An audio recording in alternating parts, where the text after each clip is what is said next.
Continúo trabajando en el primer proyecto que hice en Java, para mejorarlo y mostrarte los errores que cometemos los principiantes. No importa qué tipo de programa hagas, necesitarás representar tu información en alguna estructura de datos. Una buena estructura hace un programa fácil de escribir, rápido y eficiente. Pero si escoges la estructura de datos incorrecta, hacer tu programa será difícil, lento y muy propenso a errores. Vamos a ver qué estructuras de datos suceden en el juego.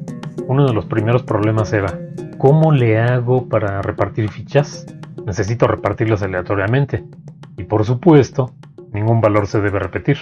La manera más simple que se me ocurrió fue esta. Primero creo una colección con los 28 números de fichas. Y después, en un ciclo obtengo la ficha con un índice aleatorio. Cada que obtengo una posición aleatoria, elimino el respectivo elemento de la lista y lo agrego a otra más, la cual terminará con las 28 fichas distribuidas aleatoriamente. De todos los detalles se encargan las colecciones de Java. Otra estructura que voy a necesitar es para representar las fichas que se van poniendo en la mesa. El juego comienza cuando se pone la primera ficha en el centro y después se van agregando hacia la izquierda o a la derecha. En lo primero que pensé para este problema fue en crear listas doblemente enlazadas para poder recorrer hacia la izquierda o a la derecha, pero después pensé, ¿para qué me complico con los detalles de mantener dos enlaces al elemento anterior y siguiente si finalmente la estructura se va a recorrer en un solo sentido? Es decir, a partir del centro, las fichas de la derecha se van a recorrer siempre hacia la derecha y las de la izquierda, pues igual, solo hacia la izquierda. Así que mi solución fue hacerlo con una lista enlazada simple.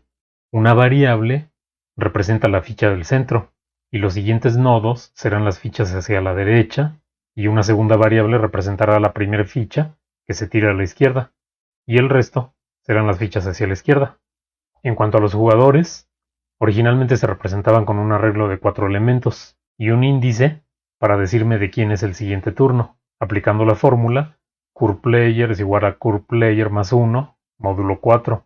Pero los problemas comenzaron cuando quise que se pudiera jugar con 2 o 3 jugadores, lo que deja el arreglo con espacios vacíos, y hace más difícil determinar quién es el siguiente jugador.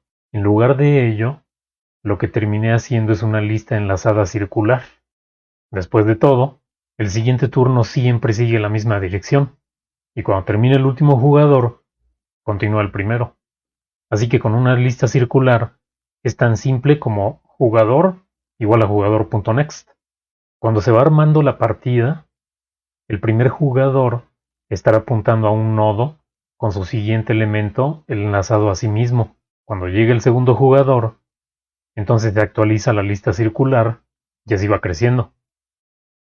La ventaja de esta estructura es que la mecánica del juego se hizo simple, porque no importa cuántos jugadores existan, el siguiente turno es player.next. Y otra cosa que también necesito representar son las fichas del jugador, las que se muestran en la parte inferior. Aquí pude también crear listas enlazadas, pero yo quería que cuando se juegue una ficha se mostrara el espacio que dejó. Así que en este caso, utilicé simplemente un arreglo. Y con esto, puedo saber si uno de sus elementos está vacío para dejar el espacio correspondiente al momento de dibujar.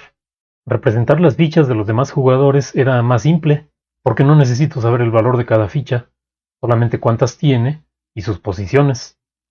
También quería que se vieran los espacios vacíos conforme jugaban, así que en este caso simplemente utilicé una variable int, donde cada bit representa una ficha. Si es 1, dibujo la ficha, y si es 0, no la dibujo. Simple y fácil de manejar. Ah, y se me olvidaba mencionar esto. Evita siempre la redundancia. Es decir, no declares el mismo tipo de información en dos lugares diferentes. Tal vez lo quieras hacer para que sea más fácil obtener la información, pero también tendrás que asegurarte que siempre se mantiene el mismo dato, aunque la realidad es que eventualmente esto te va a fallar y causar errores difíciles de encontrar. En lugar de ello, si tú tienes cada dato definido en un solo lugar, entonces modificar ese dato afectará a todo el programa. Si cometes un error, entonces se hará evidente en todo el programa, lo que es bueno, porque rápidamente lo detectarás. Y cuando lo arregles, como por arte de magia, habrás arreglado también todos los puntos donde estaba fallando. Todo esto suena simple, pero evitar la redundancia tiene sus retos. Por ejemplo, si tenemos una lista circular para definir a cada jugador, ¿deberías mantener una variable con el número de jugadores en tu lista? Suena inocente, pero en realidad estás duplicando información, porque el número de jugadores se encuentra implícitamente en la misma lista, pero tal vez pensarías que es más fácil guardar la cuenta en una variable para no tener que estar recorriendo una y otra vez la lista cada que quieras saber cuántos jugadores hay. Este es solo un ejemplo, y no hay una respuesta única al problema. Tal vez en tu caso podría ser válido mantener esta variable para que tu programa sea rápido. En mi caso, solo hay un máximo de 4 jugadores, así que, ¿qué daño pueden hacer 4 iteraciones para saber cuántos jugadores hay? Pero si en tu caso es necesario, entonces lo que puedes hacer es aprovechar el encapsulamiento para garantizar que el número de jugadores solo se modifica en los métodos para agregar o remover jugadores de tu lista. Hay algunos otros detalles, pero creo que se entiende la idea. Las estructuras de datos son simples, pequeñas y al mismo tiempo no me complican la existencia. Así que cuando diseñes tus estructuras, no pienses que tiene que ser toda una jerarquía de objetos con referencias por todos lados para que se vea impresionante. Todo lo contrario, entre más fácil de encontrar y manipular la información, más simple será implementar tu programa.